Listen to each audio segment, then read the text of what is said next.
అక్షయ తృతీయ వంటి పవిత్రమైన రోజున భూలోకంలోకి బంగారం మొదటిసారిగా గండకీ నదిలోని సాలగ్రామ గర్భం నుంచి వైశాఖ శుద్ధ తదియ తిథి నాడు ఆవిర్భవించింది. అందుకే ఈ రోజును అక్షయ తృతీయగా జరుపుకుంటారు. ఇదే రోజున పరశురాముడు కూడా జన్మించాడు. ఇక్కడే మీకు ఒక సందేహం రావచ్చు, బంగారానికి ఈ పండుగకు సంబంధం ఏంటి అని. ఎందుకంటే బంగారం అనేది సాధారణ లోహం కాదు. పురాణాల ప్రకారం బంగారాన్ని దేవలోహంగా పరిగణిస్తారు.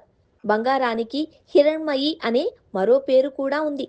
అక్షయ తృతీయ రోజున హిరణ్య గర్భో భూగర్భో మాధవో మధుసూదన అనే విష్ణు సహస్రనామం పఠించాలి. దీనర్థం విష్ణువు అంటే హిరణ్య గర్భుడు, తన గర్భోనందు బంగారం కలిగినవాడు అని అర్థం. అందుకే విష్ణువును బంగారానికి ప్రతిరూపంగా పరిగణిస్తారు. అందుకే ఈ పవిత్రమైన రోజున పండుగను జరుపుకుంటారు. అక్షయం అంటే ఎప్పటికీ తరిగిపోకుండా ఉంటుంది అని అర్థం. అందుకే ఈ రోజున ప్రతి ఒక్కరూ విలువైన ఆభరణాలు, స్థలాలు, ఇంటిని నిర్మించుకోవడం వంటివి చేస్తూ ఉంటారు.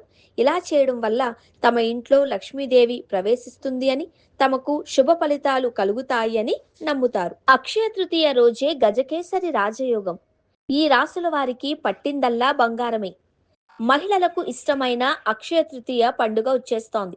ఈ రోజు లక్ష్మీదేవిని పూజించడమే కాకుండా బంగారం లేదా వెండి కొనుగోలు చేయడం వలన అదృష్టం కలిసొస్తుంది అని చెబుతూ ఉంటారు.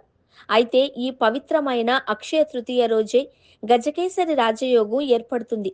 దీని వలన 4 రాసుల వారికి పట్టిందల్లా బంగారమే కానుందంట. ఇంతకీ ఆ రాసులేవో ఇప్పుడు మనం వివరంగా తెలుసుకుందాం. అక్షయ తృతీయ వచ్చేస్తోంది. ఏప్రిల్ 19, 2026 ఆదివారం రోజున అక్షయ తృతీయను జరుపుకుంటారు.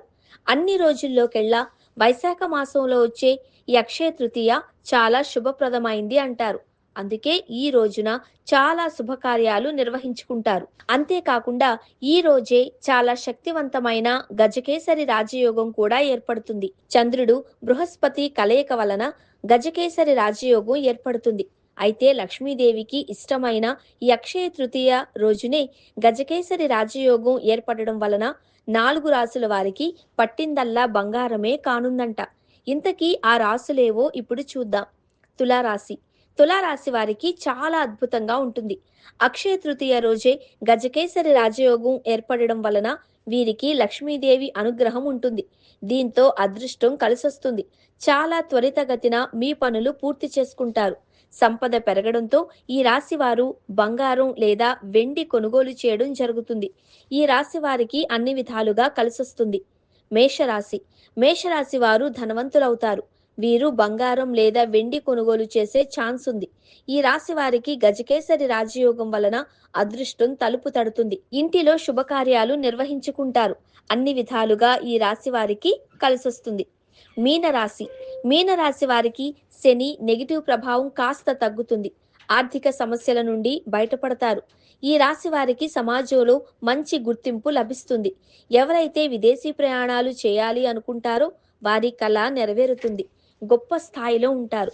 అన్ని విధాలుగా ఈ రాశి వారికి కలిసొస్తుంది. కుంభరాశి. కుంభరాశి వారికి ఆర్థిక సమస్యలు అన్నీ తీరిపోతాయి. ముఖ్యంగా ఎవరైతే చాలా రోజుల నుండి స్థిరాస్తి కొనుగోలు చేయాలి అనుకుంటారో వారి కోరిక నెరవేరుతుంది. సమాజంలో ఈ రాశి వారికి ప్రత్యేక గుర్తింపు లభిస్తుంది.